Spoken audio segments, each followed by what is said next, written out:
Guilin avait tenté de contrôler l'énergie sinistre qui s'était infiltrée dans son mana grâce à son entraînement, mais il a finalement échoué. L'énergie était si faible qu'elle était à peine perceptible à moins qu'il n'essaie consciemment de la ressentir.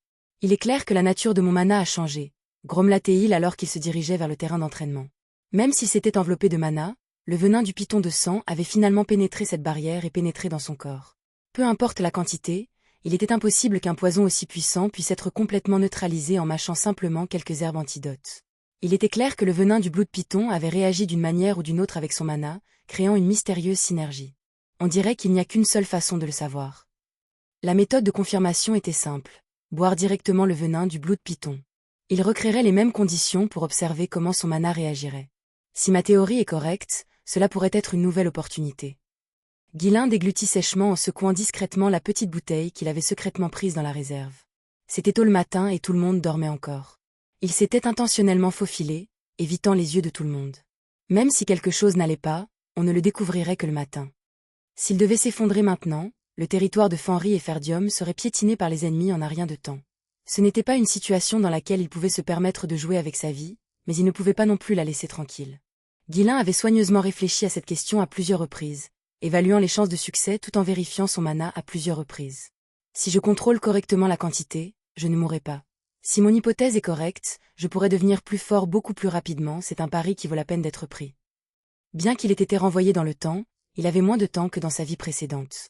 Même connaissant l'avenir, ce n'était qu'une possibilité. Personne ne savait quand quelque chose pourrait arriver. Il avait besoin de devenir plus fort et rapidement. Et maintenant, une nouvelle opportunité s'était présentée. Même si un énorme danger menaçait, Guilin n'avait pas l'intention de laisser passer cette chance. Rien dans ce monde n'est facile. Ses instincts lui criaient dessus, plus fort que jamais. Ce venin le rendrait encore plus puissant. Allez, je ne vais pas vraiment en mourir, n'est-ce pas? Réprimant son anxiété, Guilin ouvrit la bouteille. Il a placé une goutte de venin sur sa langue et son visage est immédiatement devenu pâle. Mais sans hésitation, il a vidé tout le contenu de la bouteille dans sa bouche. Urgh. Son teint est devenu violet en un instant, puis il a commencé à s'assombrir comme s'il était brûlé. Guilin serra les dents. La douleur était comme si on lui coupait l'intérieur avec une lame. Ses muscles se sont grippés, rendant ses membres immobiles. C'était un venin puissant, capable de corroder presque tout, quel que soit le matériau, métal ou pierre. Même la bouteille spécialement enchantée contenait à peine le venin, et maintenant Guilin l'avait pris dans son corps, brut. Dans une situation où toute perte de volonté, de force physique ou de mana entraînerait la mort, Guilin était déterminé à endurer. Rester conscient.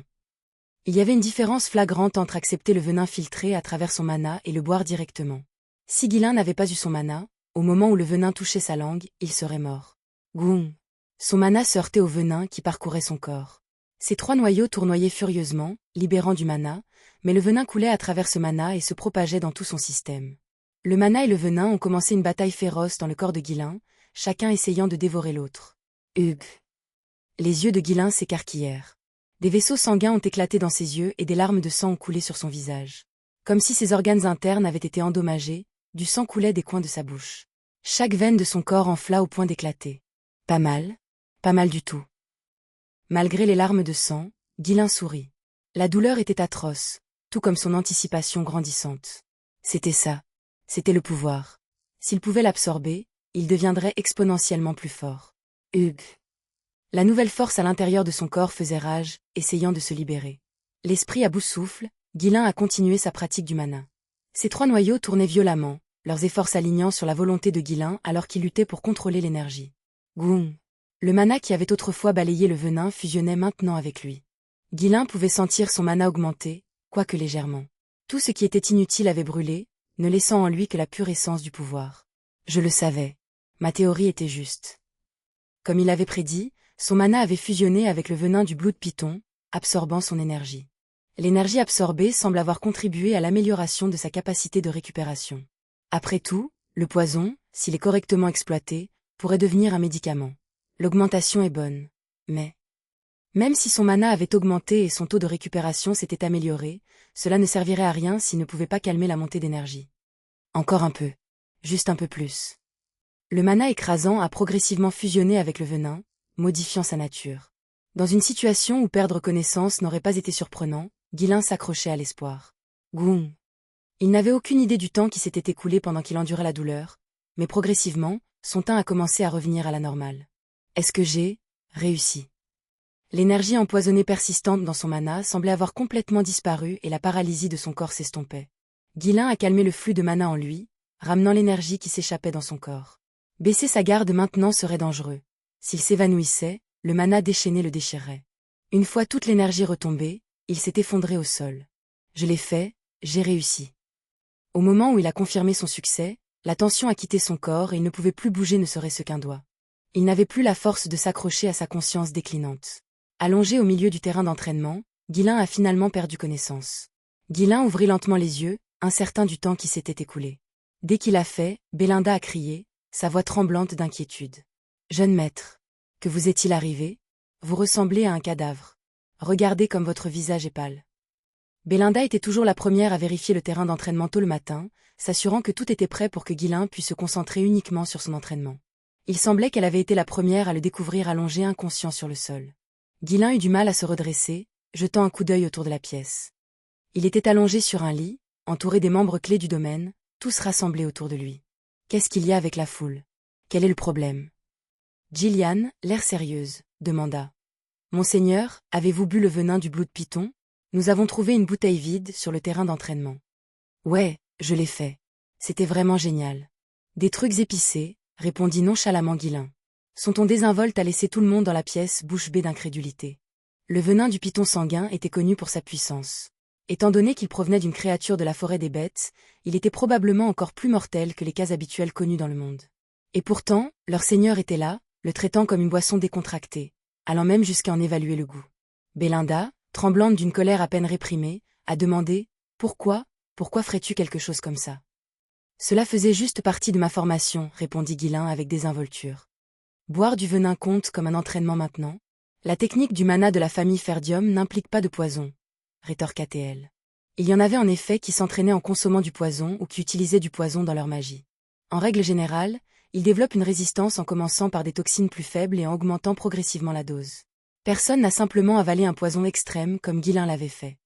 Belinda, incapable de retenir ses mots plus longtemps, a finalement craqué. « Jeune maître, avez-vous un souhait de mort? »« Quoi? Non. Si tu ne voulais pas mourir, tu ne boirais pas quelque chose comme ça. Es-tu tellement stressé par tout le travail ces derniers temps que tu es devenu fou? Ou Lady Amelia te manque-t-elle tellement que tu as abandonné la vie? Pourquoi tu l'élèves? Je ne l'aime même plus. Et alors? Tu fais ça à cause du pari? Tu penses qu'il vaut mieux mourir que d'être gêné? Quoi? Pourquoi devrais-je mourir à cause d'un pari?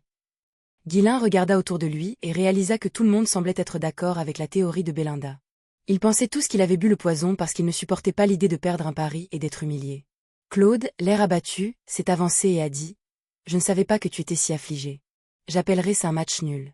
Nous ferons comme si rien de tout cela ne s'était produit et allégerions même un peu à charge de travail. Je ne pouvais pas supporter de conduire mon bienfaiteur à sa mort. Vraiment, je me sens très mal. » De quoi tu parles? Guilin marmonna incrédule.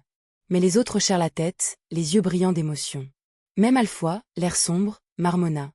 Si le Seigneur meurt, ce serait également un problème pour moi. Oublions tout cela. Guilin, maintenant complètement abasourdi, laissa échapper un rire chaleureux et leur fit signe de s'éloigner. Allez, quelle absurdité est-ce? Les résultats sont juste devant nous.